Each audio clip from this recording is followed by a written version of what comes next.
ink splatters, die cuts, lots of interest, and a sketch. We're doing a 2-for-1 on this Stretch the Sketch Sunday. So I'm also using the Christie's Beautiful Life Series 17 Day 16 sketch by Angie Saylor Embellishing, and I am going to do a mirror image for the double. So we stretch the sketch, we either have to shrink it or stretch it, and some people are going to stretch it across the two and some are going to shrink it to a smaller size layout, and I'm going to do mine across the two.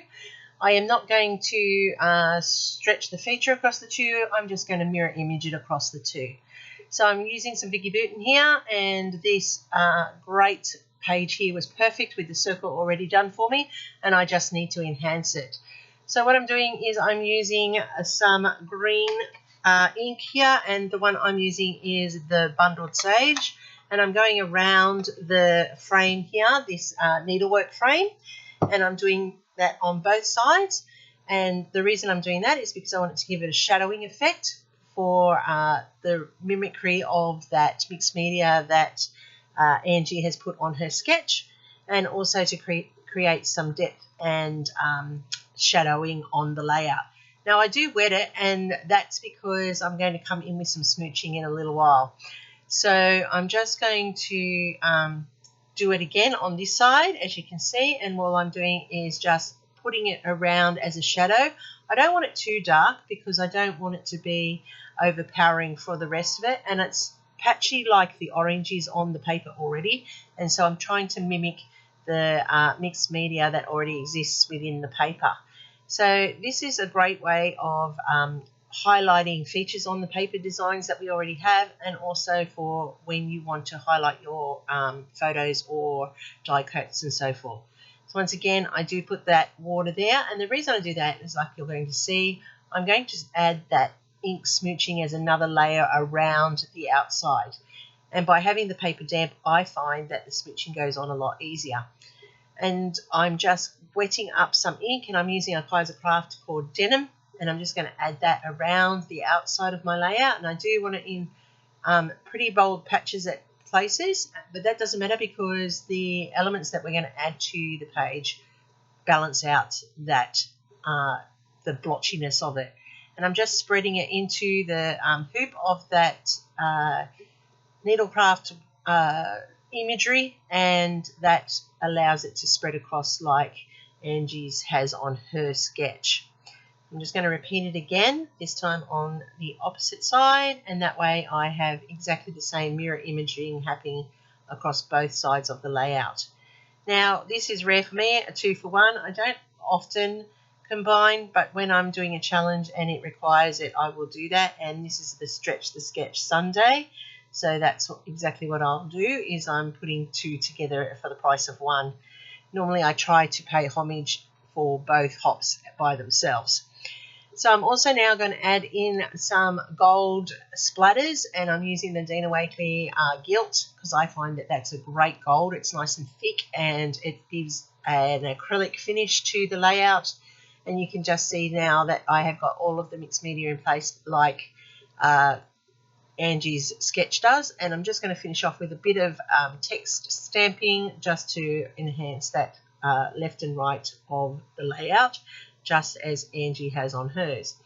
Now I went ahead and I die cut these curves, which I am using to go around the hoop as the third aspect of the circle that you saw in the sketch. She has 3 distinct layers in her sketch. So I have the actual hoop as one, I have the inking and smooching as the other, and I'm using these die cut framing here as my third. So I'm going to add in my my film stripping, which I die cut, and I also am using these branding strips to as the strips that Angie has on her layout. And it's a great way if you've got wreaths or you've got papers with the round circles in them and you're not sure what to do with them. This is a really good idea, using them in this type of a sketch or this type of a layout. And I actually like how this comes together.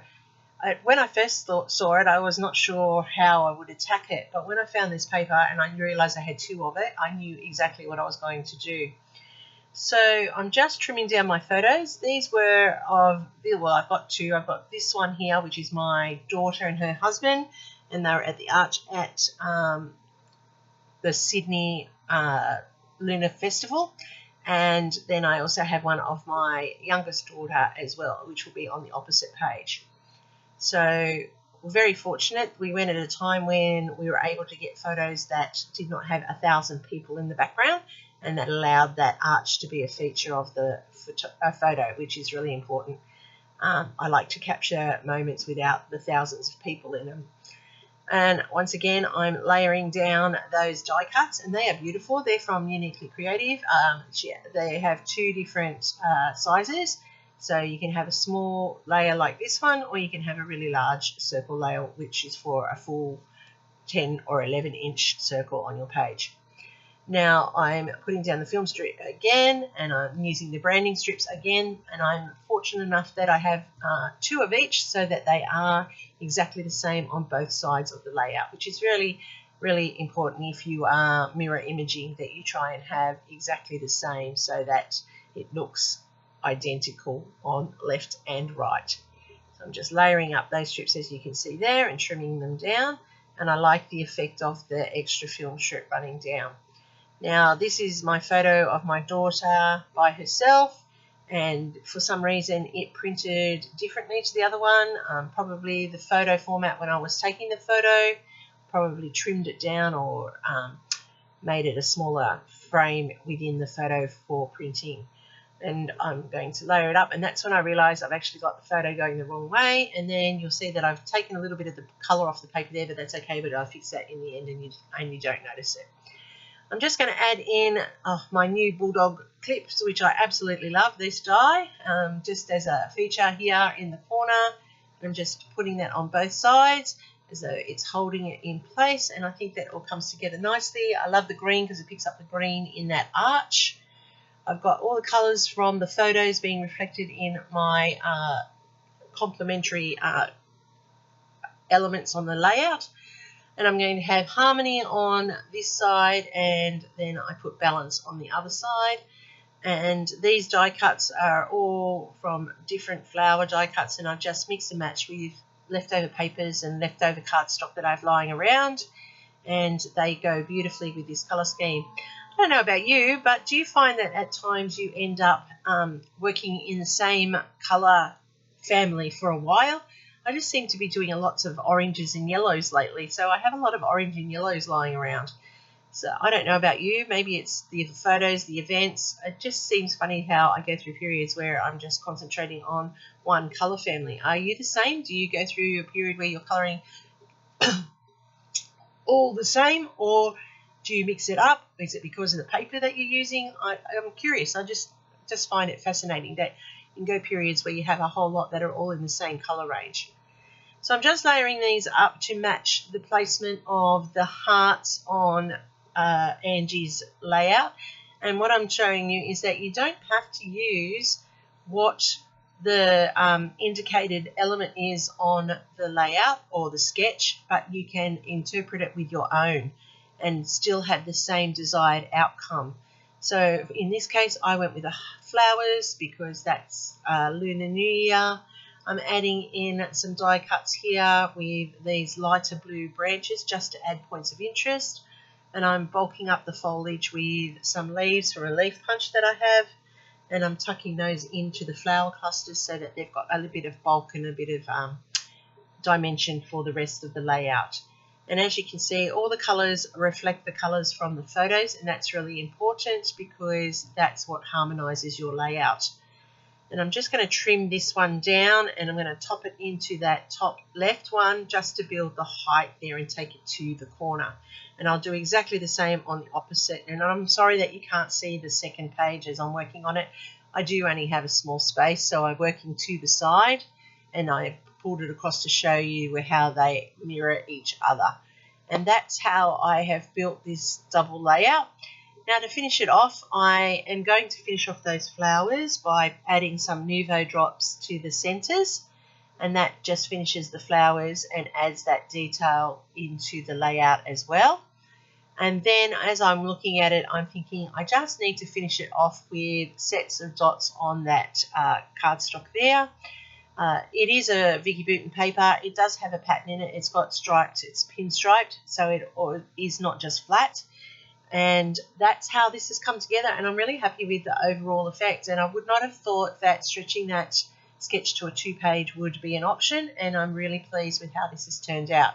I could have it as a single page in each album, or I could put them together and it would both be complementary, and it looks fantastic. So that's how that has come together. At the end you will see close-ups of them together side by side really clearly, because I do put it into a layout where you can see it. Here are the close-ups of those photos and the flowers, and you can see the frame with that delicate little edging around it. I really do like all the details on this layout. There's lots of mixed media, there's the die cuts, the title, the Nouveau drops. It just adds to the overall impression, and I love that little bit of stamping.